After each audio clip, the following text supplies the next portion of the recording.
IMF اور پاکستان کے درمیان اسٹاف لیول پر قرض کا معاہدہ طے پا گیا۔ IMF کی جانب سے جاری اعلامیے کے مطابق پیشگی اقدامات کے نفاذ، خاص طور پر مالیاتی اور ادارہ جاتی اصلاحات کے بعد IMF ایگزیکٹو بورڈ کی جانب سے اس معاہدے کی منظوری دی جائے گی۔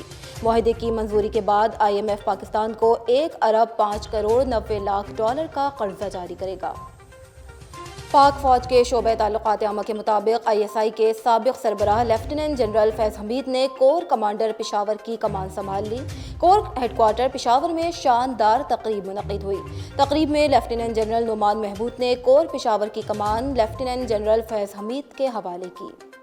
وفاقی وزیر اطلاعات فواد چوہدری کا کہنا ہے کہ مریم نواز کی جانب سے ایک طرف 16ویں التوا کی درخواست دینا اور دوسری طرف عدالتوں اور افواج پاکستان کے خلاف منظم پروپیگنڈے مہم جاری رکھنا، یہ لوگ اگر سیسلین مافیا نہیں تو اور کیا ہیں۔ چیف جسٹس پاکستان یا ججز کو علم ہوگا کہ عاصمہ جہانگیر کانفرنس میں نہ صرف عدلیہ اور فوج کے خلاف تقاریر ہوں گی بلکہ آخر میں ایک سزا یافتہ مجرم اور اشتہاری کی تقریر بھی کرائی جائے گی۔ پاک امریکہ تعلقات کے حوالے سے پاکستان کو سفارتی محاذ پر بڑی کامیابی حاصل ہو گئی۔ امریکی ایوان سینٹ میں پیش کردہ 4 بلز اور کمیشن رپورٹ سے پاکستان کے خلاف تحفظات نکال دیے گئے۔ ڈیموکریٹک پارٹی کے رہنما طاہر جاوید نے بتایا کہ پاکستان کی امریکہ کے ساتھ سفارتی بات چیت کامیابی کے ساتھ آگے بڑھ رہی ہے۔ امریکہ سے پاکستان کے ساتھ ہر لیول پر بات چیت چل رہی ہے اور اس کے نتائج بھی سامنے آ رہے ہیں۔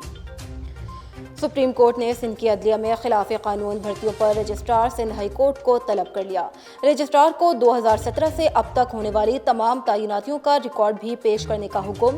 سپریم کورٹ نے ریمارکس دیے کہ عدالتی عملے کی بھرتی بظاہر قوانین کے خلاف ہوئی۔ ڈومیسائل اور عمر کی حد میں غیر معمولی رعایت دی گئی۔ جسٹس عمر عطا بندیال نے کہا کہ رجسٹرار نے 2 بیٹوں سمیت 12 افراد کو بھرتی کرنے کا اعتراف کیا ہے۔ ناظم جوکھیو قتل کیس میں ایڈیشنل ڈسٹرکٹ اینڈ سیشن عدالت نے آئندہ سماعت پر کیس کے نئے تفتیشی افسر کو فائل سمیت پیش ہونے کا حکم جاری کر دیا۔ ایڈیشنل ڈسٹرکٹ اینڈ سیشن عدالت میں ناظم جوکھیو قتل کیس میں ملزمان کی درخواست ضمانت پر سماعت ہوئی۔ کیس میں عبوری ضمانت حاصل کرنے والے ملزمان سلیم سالار اور محمد سومار پیش ہوئے۔ عدالت نے ملزمان کی عبوری ضمانت میں 30 نومبر تک توسیع کر دی۔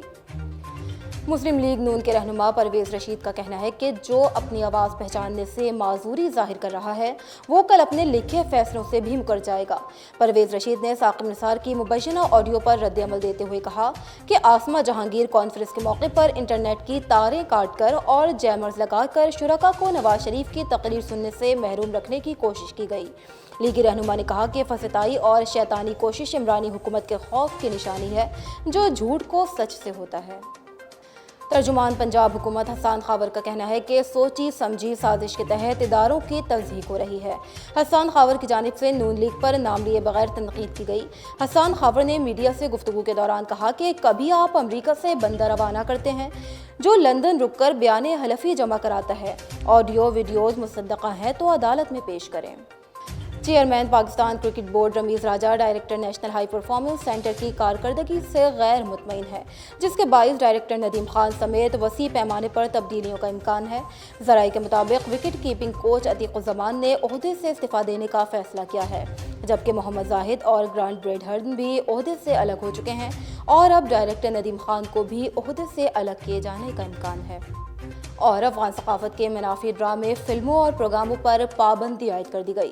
جاری کی گئی ہدایت کے مطابق ٹی وی چینلز ایسا کوئی مزاحیہ پروگرام بھی نشر نہیں کریں گے جس میں مذہب اور ثقافت پر مذاق کیا جا رہا ہو۔ حکومت نے ایسے غیر ملکی مواد پر بھی افغانستان میں پابندی عائد کر دی جس میں مذہب اسلام کی عظیم شخصیات یا مذہب کے حوالے سے ناپسندیدہ بات کی گئی ہو۔